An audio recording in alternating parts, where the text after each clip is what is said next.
வெண்முரசு. எழுதழல் 79.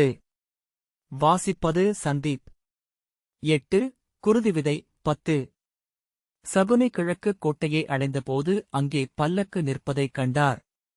புரவியை இழுத்து விரைவழிந்து பல்லக்கை நோக்கியபடி சென்றார். அது விதுரரின் பல்லக்கு என்று அணுகிய பின்னர்தான் தெரிந்தது. குதிரையை நிறுத்திவிட்டு இறங்கி அணுகி வந்த ஏவலனிடம் கடிவாளத்தை அளித்தார். அமைச்சரா என்றார். ஆம், மேலே காவல் மாடத்தில் நின்றிருக்கிறார் என்றான் ஏவலன். சகுனி குறுகிய படிகளில் ஏறி கோட்டைக்கு மேலே சென்றார். சுவரோடு ஒட்டியபடி நின்றிருந்த வீரர்கள் தலைவணங்கினர்.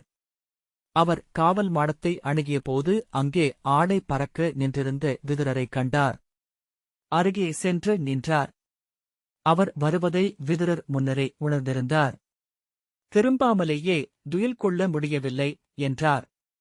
இந்த இடம்தான் கனவில் வருகிறது. இங்கேயே வந்து சற்று நேரம் நின்றால் துயில் கொள்ள முடியும் எனத் தோன்றியது. சகுனி எனக்கு மேற்கு வாயில் கனவில் வருகிறது. அங்கு செல்ல அஞ்சி இங்கு வந்தேன் என்றார். மெல்ல சிரித்தபடி ஒருவேளை தெற்கு வாயிலில் மருகன் இருக்கக்கூடும் என்றார். விதுரர் நகைத்து வடக்கு வாயிலில் மூத்தவர் என்றபின் அரண்மனையில் இன்று நன்கு துயில்பவர் கணிகராக மட்டும்தான் இருக்க முடியும் என்றார்.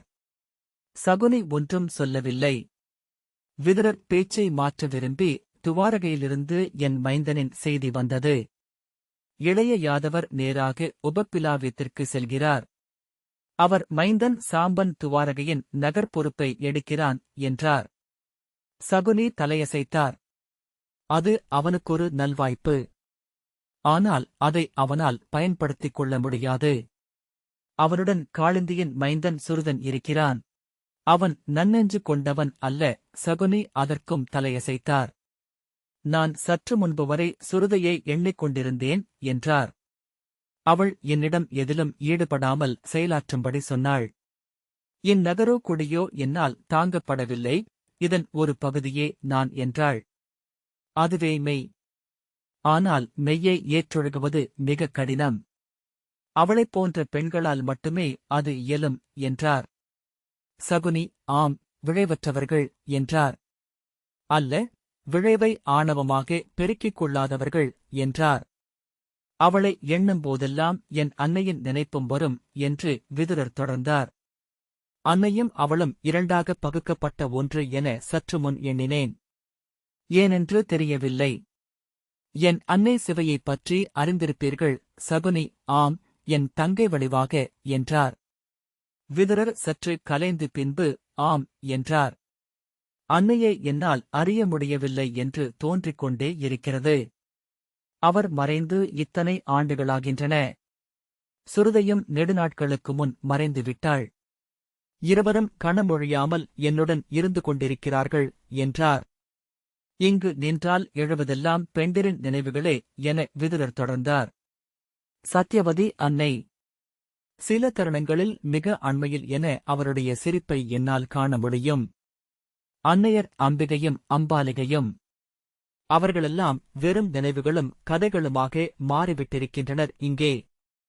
ஆனால் அவர்கள் இங்கே கொண்டு வந்து நாட்டியவை கண்ணுக்குத் தெரியாமல் வேறும் கிளையும் விழுதுமாகச் செறிந்து படர்ந்து நிறைந்துள்ளன. விதுரர் தொடர்ந்து பேச விழைந்தார். பேச்சின் சொற்களுக்குள் ஒளிகிறார் என சகுனி எண்ணிக்கொண்டார். அம்பை அன்னை. அவர் விழிகளைக் கூட நான் நினைவு கூர்கிறேன். ஆனால் அவர்களை நான் பார்த்ததே இல்லை. படித்துறையில் அழியா வஞ்சமென அவர்கள் குடிகொள்கிறார்கள். விதுரர் சிரித்து, இங்கே இப்படி அவர்களின் நினைவுகள் சூழ நின்றிருக்கையில் நான் மிக எளியவனாக, ஏதும் செய்ய இயலாதவனாக உணர்கிறேன். அந்நினைப்பு போல என்னை ஆறுதல் படுத்துவது ஏதுமில்லை. நான் தனியன், என்னால் அறிய முடியாத பெருக்குகளால் அள்ளிச் செல்லப்படுபவன். அச்சொற்களை முன்னேகிய அன்னையரிடம் நான் சொன்னால் போதுமானது. அவர்களுக்கு புரியும். அவர்களும் அத்தகைய சொற்களையே வைத்திருப்பார்கள் என்றார். பின்னர் இருவரும் சொல்லின்றி நின்றிருந்தனர். சூழ இரவு மெல்ல விண்மீன்களை மாற்றியமைத்துக் கொண்டிருந்தது. சிறுகோசையுடன் ஒரு காகம் அவர்களைக் கடந்து சென்றது. நகரில் காகங்கள் பெருகிவிட்டன. இரவில் கூட அவை சிறகோய்வதில்லை என்றார் விதுரர். சகுனி அதற்கு ஒன்றும் சொல்லவில்லை. மீண்டும் ஒரு நீளமைதி. மேற்கு வாயிலுக்கு அப்பால் ஓநாயின் ஊளை. சகுனி அசைவதை உணர்ந்து திரும்பி நோக்கிய விதுரர் அவருடைய விழிகள் வானொலியில் மின்னுவதைக் கண்டபின் விழி விலக்கிக் கொண்டார். செல்வோம். இங்கு நின்று விடியச் செய்வதனால் பொருளில்லை என்றார் விதுரர். நாம் சென்று தங்கள் அரண்மனையில் அமர்ந்து சற்று சூதாடலாம். சகுனி, நான் சூதாடுவதில்லை இப்போது என்றார். விதுரர், மெய்யாகவா என்றார். ஆம் என்றார் சகுனி. எப்போதிலிருந்து? சகுனி, சில நாட்களாக. இனி ஆடுவேன் என்றும் தோன்றவில்லை என்றார்.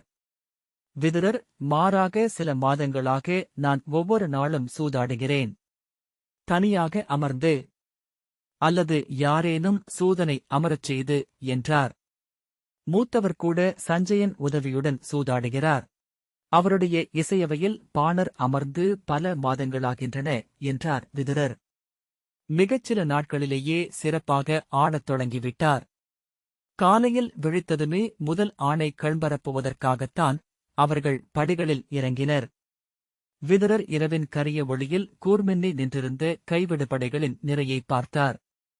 அவர் நோக்கிய கணமே சகுனியும் அதை பார்த்தார். இருவரும் ஒரு சொல்லும் உரைக்காமல் படியிறங்கினர். இந்திரபிரஸ்தத்தின் படகுத்துறை தொலைவில் அணைவதை நோக்கியபடி குந்தி படகின் அகல் விளிம்பில் நின்றிருந்தாள். ஒரு கையால் பாய்க்கயிற்றை பிடித்துக் கொண்டு சற்றே கால் அகற்றி ஊன்றி படகின் அலைவுக்கேற்ப உடல் அசைய இளங்காற்றில் தலையை மூடிய வெண்ணிற ஆடை எழுந்து படபடக்க பார்க்கவி அவளை அணுகி, பேரரசி என்றாள்.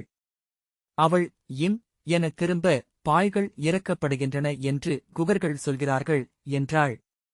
குந்தி அச்சொற்களை உள்வாங்கிக் கொள்ளவில்லை. இம் என்றாள். பாய்வடம் தொய்வடையும் என்றாள் பார்க்கவி. அவள் சொல் இல்லாத நோக்கால் விலக்கிய பின் கைகளை எடுத்துக்கொண்டாள்.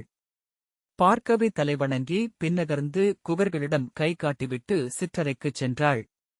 அத்தனை பெட்டிகளையும் மூடி மீண்டும் ஒருமுறை உறுதிப்படுத்திவிட்டு படகின் முகப்புக்கு வந்து குந்திக்குப் பின்னால் அவள் விழிதிருப்பினால் மட்டும் நோக்கும் இடத்தில் நின்றாள். புலரிக்கு முந்தைய கரிக்கிருளால் வானும் மண்ணும் மூடியிருந்தன. யமுனை நீர்ப்பரப்பு மீது கருமையின் ஒளி இருந்தது. கடந்து சென்ற விரைவுப் படகுகளின் கீறலில் நீரலைகள் எழுந்து ஒளியை அலைவு கொள்ளச் செய்தன. எடைமிக்க பெரும்படகுகள் கருவுற்ற விலங்கின் சோர்வுடன் மிகச் சீரான விரைவில் காற்றில் உப்பி எழுந்த பாய்களுடன் சென்று கொண்டிருந்தன. ஒரு படகு பிளிறியது. ஒன்றின் மீதிருந்து வெளவால்கள் சிறகடித்தெழுந்து வானில் கலைந்தன. அவள் இந்திரனின் சிலை நிழலுருவாக எழுந்த மரக்கூட்டங்களுக்கு மேல் எழுந்து தெரிவதைக் கண்டாள். கீழிருந்து நெய்விளக்குகளின் ஒளி அதன் முகத்தின் மேல் படுவது போல பெரிய குழியாடிகள் அமைக்கப்பட்டிருந்தன. முதல் நோக்கில் செந்நிறமான முகில்தீற்று போல தெரிந்தது. பின்னர்தான் அது மாபெரும் முகம் என்று தோன்றியது. பகலொளியில் ஊழ்க நோக்கு கொண்டிருக்கும் சிலை கீழிருந்து வந்த ஒளியில் விரிந்த புன்னகை புரிவது போல தோன்றியது. பார்க்கவி அந்த பெருமுகத்தையே நோக்கிக் கொண்டிருந்தாள். சிலை மெல்ல திரும்பிக் கொண்டிருந்தது. இன்னொரு படகின் கொம்பொலியால் விழிப்பு கொண்டு திரும்பி நோக்கியபோது இந்திரபிரஸ்தத்தின் படகுத்துறைகளின் நெய்விளக்குகள் எரிந்த தூண்களின் நிறை தெரிந்தது. அந்த எரிதூண்கள் இந்திரபிரஸ்தத்தில் மட்டுமே உள்ளவை. புகழ்பெற்ற கலிங்கச் சிற்பி மகார்த்தரால் அமைக்கப்பட்டவை. ஒவ்வொரு தூணிலும் புரிவட்டமாக பெரிய திரையிடப்பட்ட 24 அகல் விளக்குகள் செதுக்கப்பட்டிருந்தன. தூணின் மேல் இருந்த கல்லாலான குடத்தில் மீன் நிரப்பப்படும். அது நுண்துளைகள் வழியாக வந்து அத்தனை அகல்களிலும் சொட்டி திரியை ஊறச் செய்து கொண்டிருக்கும். மலர்கொத்து சிரிந்த கிளைகள் போன்ற அந்த தூண்களை புஷ்பவல்லரி என்றனர். அவர்கள் வந்த படகு பாய்களை தாழ்த்திக் கொண்டு மெல்ல கரை நோக்கிச் சென்றது. அதற்காக உருவாக்கப்பட்டிருந்த இடைவெளியில் வந்து சேர்ந்த ஏவலர்களின் ஆணையோசைகளும் கூச்சல்களும் மெல்ல கேட்டன. புஷ்பவல்லரிகளில் சுடர்கள் மெல்லிய அசைவுடன் எரிந்து கொண்டிருந்தன. அவை நிறுத்தப்பட்டிருந்த இடத்திற்குச் சுற்றும் அமைக்கப்பட்டிருந்த கற்பலகைகளால் அவற்றின் மீது பெரும்புயலால் அன்றி நேர்காற்று படுவதில்லை. மிக அருகே ஆடைகள் பறந்து கொண்டிருக்கும் போதும் சுடர்கள் மிக மெல்ல நெளிந்தாடிக் கொண்டுதான் இருக்கும். பற்றி எரியும் கல் என பார்க்கவே எண்ணிக்கொண்டாள். தலையில் சூடி நிற்பது எரினை. படகுத்துறையிலிருந்து ஒரு பெரும்படகு பிளிறியபடி மெல்ல விலகியது. அதில் எழுந்த முதல் பாய் அதை பின்னால் தள்ளி பக்கவாட்டில் சரியச் செய்தது. பின்னர் தழலில் இருந்து தழல் பற்றிக் கொள்வது போல பாய்கள் அதில் எழுந்தன. மீண்டும் ஒரு பிளிறலுடன் அது விரைவு கொண்டு நீர்ப்பெருக்கை நோக்கிச் சென்றது. மீண்டும் ஒரு உருமல் எழுந்தது. அவளுடைய படகை ஒட்டியிருந்த படகிலிருந்து இரு துலாக்கள் இருபக்கமாக பொதிகளை தூக்கி காற்றில் சுழற்றிக் கொண்டு செல்லத் தொடங்கின. அத்தனை படகு மேடைகளிலும் துலாக்கள் யானைகள் இழுத்த வளங்களாலும் சகடங்களாலும் சுழற்றப்பட பொதிகள் பறந்து சென்று அமைந்தன. படகுகள் அவற்றை கரை நோக்கி எறிவதாக விழிகளுக்கு தோன்றியது. வண்டினரிகள் கிளம்பி துறைமுகப்பிலிருந்து இரு வளைந்த பாதைகளினூடாக நகரை வளைத்து பண்டசாலைகளுக்கு சென்று கொண்டிருந்தன. அவற்றின் விளக்குகள் செவ்வெரும்பு நிறை எனத் தெரிந்தன. துறைமேடைகளுக்கு மேல் வானில் என இந்திரபிரஸ்தத்தின் கோட்டை முகப்பு. அதன்மேல் மின்கொடி பறந்தது. இருபுறமும் பந்தங்களின் ஒளியை ஆடிகளால் குவித்து ஏவி அதன்மேல் விழச் செய்திருந்தமையால் அது தழல் என படபடத்தது. அவர்களுடைய படகு மேடையை முட்டி அசைந்து மெல்ல ஆடி நின்றது. தறிகளில் வளங்கள் சுற்றிக் கொண்டன. பாலம் நீண்டு வந்து படகின் மேல் படிந்தது. பார்க்கவி குந்தியின் அருகே சென்று, பாலம் அணைகிறது பேரரசி என்றாள். அவள் கையில் இருந்த வெண்பட்டு மேலாடையை வாங்கி உடலை போர்த்திக் கொண்டு குந்தி பாலத்தருகே சென்றாள். பார்க்கவி கையில் சாமரத்துடன் பாலத்தில் ஏறி நகரில் முதலில் இறங்க அவள் தொடர்ந்து சென்று இறங்கினாள். துறைமேடை காவலன் இரு ஏவலருடன் நின்றான். சொல்லின்றி தலை வணங்கினான். அவள் அவனை நோக்கி தலையசைத்த பின் செல்வோம் என பார்க்கவிக்கு கை காட்டினாள். சுங்கநாயகத்தின் மாளிகை முகப்பில் அவள் செல்ல வேண்டிய தேர் காத்து நின்றிருந்தது. அதனருகே தனிப்புறவியில் அணுக்கக் காவலன் நின்றிருந்தான். பார்க்கவே கை காட்ட அவன் தன் கையிலிருந்த சிறிய கொம்பை முழக்கினான். தேரோட்டி தேரில் ஏறிக்கொண்டான். அவர்கள் சிறிய படிகளில் ஏறி மாளிகை முகப்பை அடைந்தனர். காவலன் தலைவணங்கி கைகாட்ட குந்தி தேரிலேறி அமர்ந்தாள். பார்க்கவி அவளருகே நின்றாள். அணுக்கவீரன் அவர்களை ஒருமுறை நோக்கிவிட்டு கையைக் காட்டினான். தேர் விசை கொண்டு உலுக்கி முன்னகரத் தொடங்கியது. குந்தி இறுக்கமான உடலுடன் எதையோ எதிர்பார்ப்பவள் போல் அமர்ந்திருந்தாள். குளிர்காற்று முகத்தில் படத் தொடங்கியதும் அவள் மெல்ல எளிதானாள். பெருமூச்சுடன் இருக்கையில் சாய்ந்து கொண்டாள். இன்னும் ஒரு நாழிகையில் பிரம்ம முகூர்த்தம் பேரரசி என்றாள் பார்க்கவி. குந்தி வெறுமனே தலையசைத்தாள்.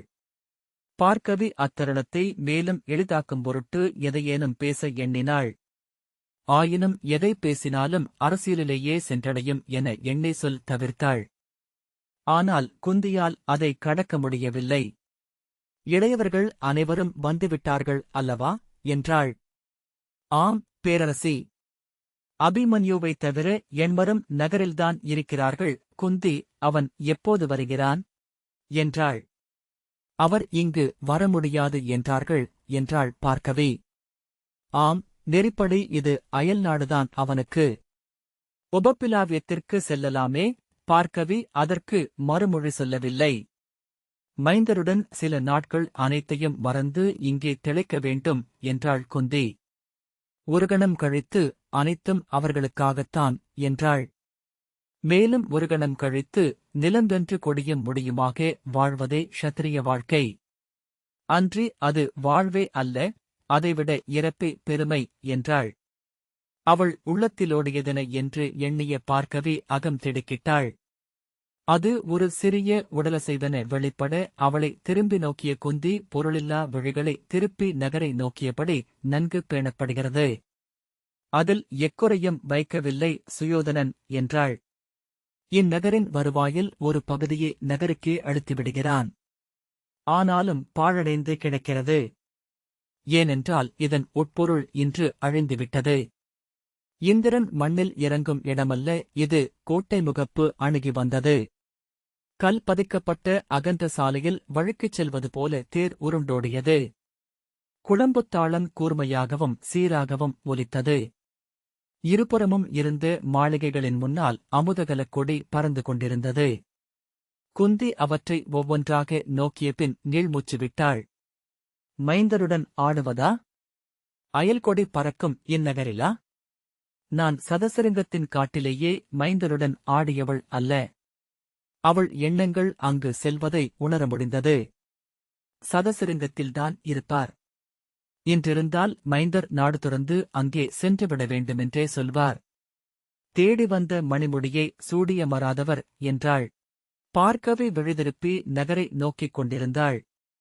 அவள் உடல் விழிகொண்டு குந்தியை நோக்கிக் கொண்டிருந்தது. வஞ்சங்கள் பொருளற்றவை.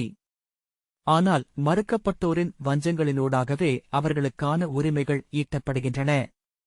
சிறிய உடுக்கோசை ஒன்று அப்பால் எழக்கண்டு பார்க்கவி திரும்பி நோக்கினாள். குந்தி என்ன என்றாள். பார்க்கவி ஒன்றும் சொல்லவில்லை. குந்தி கை காட்ட பார்க்கவி தேரை நிறுத்துவதற்கான மணியை அடித்தாள். தேர் சகடத்தில் அச்சாணி தேயும் ஒலியுடன் நின்றது. குதிரைகள் மூச்சு சீறி கால்களை தட்டிக் கொண்டன. தேர்மணிகள் குலுங்கின. அவர்களுக்கு முன்னால் இந்திரபிரஸ்தத்தின் பெரிய கோட்டை இருள் என எழுந்து நின்றிருந்தது. அதன் காவல் மாடங்களில் மட்டும் மீனெய் விளக்குகள் எரிந்தன. வானில் நின்றிருக்கும் விமான நிறை எனத் தோன்றின அவை. கோட்டைக்கும் அகழிக்கும் இடையே இருந்த சிறிய பாதையினூடாக ஒரு பந்தம் வந்து கொண்டிருந்தது. அதன் பின்னால் உடுக்கோசை எழுப்பி வரும் பூசகரை பின்னர் காண முடிந்தது. அவர்களை நோக்கி வந்து கொண்டே இருந்த பந்தத்தின் ஒளி விரிவடைய அதில் பூசகர் தன் சடைக்கற்றைகள் தோளில் விரிந்து கிடக்க துள்ளியாடியபடி வருவது தெரிந்தது. அவருக்குப் பின்னால் பள்ளிவாள் ஏந்தியபடி துணை பூசகன் வந்தான். தொடர்ந்து மாயை கனவிலென நடந்து வந்தாள். அவளுக்குப் பின்னால் கூனுடலுடன் அவள் முதிய சேடி கர்த்தமை கையில் கூடையுடன் வந்தாள். இவளை நான் பார்த்தே 14 ஆண்டுகள் ஆகின்றன என்றாள் குந்தி. மாயையை இந்திரபிரஸ்தத்திலேயே எவரும் பார்த்ததில்லை. நகரின் தென்மேற்கு மூலையில் அமைந்த சிறிய சோலைக்குள் தன் குடிலில் முற்றிலும் தனித்து அவள் வாழ்ந்தாள். செவியும் வாயும் அற்ற சேடியான கர்த்தமை மட்டுமே அவளுடன் இருந்தாள். நள்ளிரவில் கொற்றவை பூசனைக்காக மட்டும் அவர்கள் அங்கிருந்து கிளம்பி முதற்பொழுதுக்குள் திரும்பி வருவார்கள் என்று பார்க்கவே கேட்டிருந்தாள். பந்தமேந்திய ஏவலனும் உடுக்கோசையுடன் பூசகரும் அவர்களுக்கு சற்று முன்னால் வளைந்து கோட்டைக்குள் சென்றனர். கோட்டைக்காவலர் அனைவரும் அவளை நேர்நோக்காமல் சுவர் நோக்கி திரும்பிக் கொண்டனர். கோட்டை முகப்பின் பந்த வெளிச்சத்தில் செந்நிறமாக தோன்றி மறுபக்கமிருந்த இருளில் மாயை அமிழ்ந்தாள். அவள் தோளில் இருந்து இறங்கி தொலைவரை நீண்டிருந்த குழல் 5 பொறிகளாக பகுக்கப்பட்டு திரிகளாகத் தெரிந்தது. அவள் குழல் ஈரமாக உள்ளது என்றாள் குந்தி. ஆம் என்றாள் பார்க்கவி. ஒவ்வொரு நாளும் கொற்றவை ஆலயத்தில் பலிவிலங்கின் குருதியால் தன் குழலை நனைத்து 5 பொறிகளாக அவள் பகுத்துக் கொள்கிறாள் என பார்க்கவி கேட்டிருந்தாள். அவை பெண்டிரின் கற்பனை என்றே எண்ணியிருந்தாள். குந்தி மீண்டும் நீள்மூச்சுவிட்டு கண்களை மூடிக்கொண்டாள். பேரரசி என்றாள் பார்க்கவி.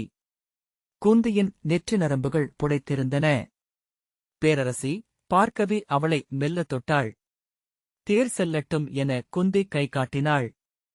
பார்க்கவி மணியோசை எழுப்ப தேரோட்டி குதிரைகளை சவுக்கால் தொட்டான். அவை கிளம்பி ஓசையுடன் அகழிப்பாலத்தை கடந்து கோட்டை முகப்பை அடைந்தன. காவலர் அவள் வருகையை முன்னரே அறிந்துவிட்டிருந்தனர். முகமனோ வாழ்த்தோ இன்றி தலைவணங்கினர். குந்தி துயில் கொண்டவள் போலிருந்தாள். ஆனால் அழுந்திய உதடுகளின் மெல்லிய அசைவு அவள் துயிலவில்லை என்று காட்டியது. நகருக்குள் நுழைந்தபோது குளிர்ந்த நீருள் மூழ்குவது போல பார்க்கவிக்கு மூச்சடைத்தது. தரையில் சொட்டிய குருதியிலிருந்து எழுந்த மணத்தை அவள் உணர்ந்தாள். அது உளமயக்கா என எண்ணினாள். இல்லை, அது பசுங்குருதி மணமேதான். அதை நோக்கியமையால்தான் உணர முடிகிறது. அவள் தூணை இறுகப் பற்றிக் கொண்டு நகரை வெறித்து நோக்கி நின்றாள். அன்று கருநிலவு. மானுடப் பலியே கொடுக்கப்பட்டிருக்கலாம் என எண்ணிக்கொண்டாள். எழுதழல் நிறைவு. இந்த வாசிப்பை கேட்டதற்கு நன்றி.